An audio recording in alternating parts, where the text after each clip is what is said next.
Hello sa mga ka-J-Vlog, welcome ulit sa panibagong video. And ayan, another episode na naman tayo ng ating Shopee haul. And this time, meron tayong marirecommend sa inyo na very affordable lang na power bank mula sa Goodyo Dock. At ito ang Goodyo Dock Power Bank 10,000 mAh battery. So tara, check natin.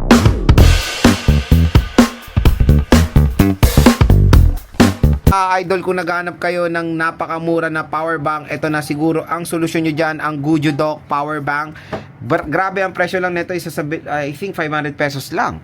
Tapos, pag clinic nyo pa dito yan sa ating View Products, meron pa kayo makukuha additional discount dito sa ating Goodyo Dock Power Bank. So, pwede nyo makuha around 400 to 500 pesos lang ito. So, very affordable. At ang maganda dito, may included na tong wire out of the box. So, meron tayong mga iba't ibang color, and ang napili nating color is yung purple. Ayan, no. Meron tayong black, white, purple, and blue. High capacity, good looking. Wow, sana all pogi. Kahit power bank, pogi, no? Good looking, long endurance, multi-layered protection, portable design. Okay, yun lang. Open na natin. Medyo makapal ang plastic. Siyempre, ang mga plastic sa mundo, inaalis talaga yan, mga idol. Ang mga Orocan. Ayan. Open na natin.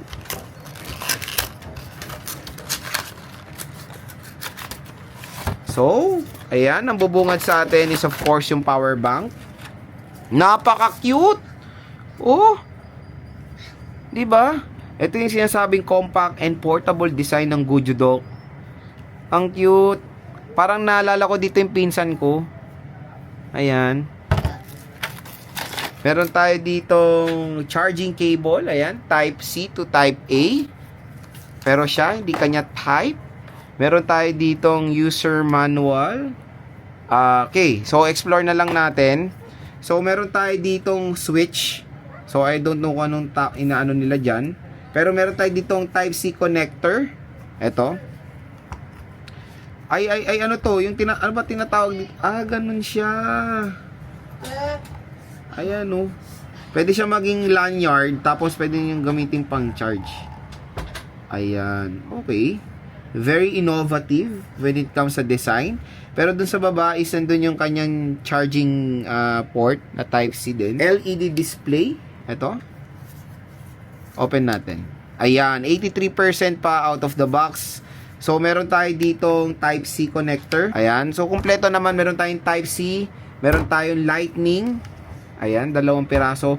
Ang pinaka-solid kasi dito yung portability. Hindi nyo akalain mga ka-J-Vlog na 10,000 mAh battery po ito.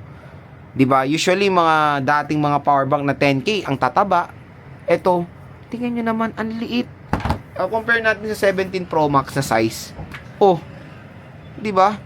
So check natin kasi ang ano niya is up to 22.5 watts fast charging. Check natin. Mag-charge tayo dito ng aking iPhone 17 Pro Max. Ayan. Ay, nagcha-charge na.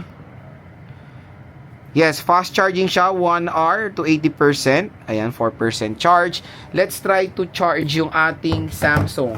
Kasi sa Samsung, nakikita natin kung fast charging ba siya or not. Kasi kung fast charging siya, nakalagay is super fast charging. And in fairness, when it comes sa pagsalpak mo dun sa port, talagang ano siya, oh, mahigpit. Oh, parang yung principal mo, oh, ang higpit. Ayan, tingnan natin. So charging siya. So let's check again. Ayan, charging. Ayan, nagcha-charge naman siya. Okay, so parang sa Samsung natin slow charging siya. Ba't ganon? Let's try to put some other cable. Tignan natin kung doon sa mismong port niya is charging pa rin or super fast charging. Check natin kung pag sa cable mismo na iba is maging super fast charging siya. Let's check. Ayun. Ayan, kailangan lang pala ng ibang wire. Ayan, fast charging na siya.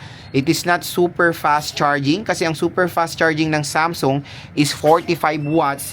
Ito kasi is 22.5 watts lang. Okay? So, fast charging, super, ano lang siya, fast charging lang siya. Pero okay na rin yan, di ba? Pantawid lang naman for the battery ng inyong device, kunyari pag nalobat. And talagang pinakalalaban nyo dito yung portability ng ano na to, ng power bank na to. So again, kung interested kayo dito sa Goodyo Dock Power Bank, nandito yung ating product link. I-click nyo na tong view products natin dahil mura at bagsak presyo nyo lang makukuha itong power bank na to.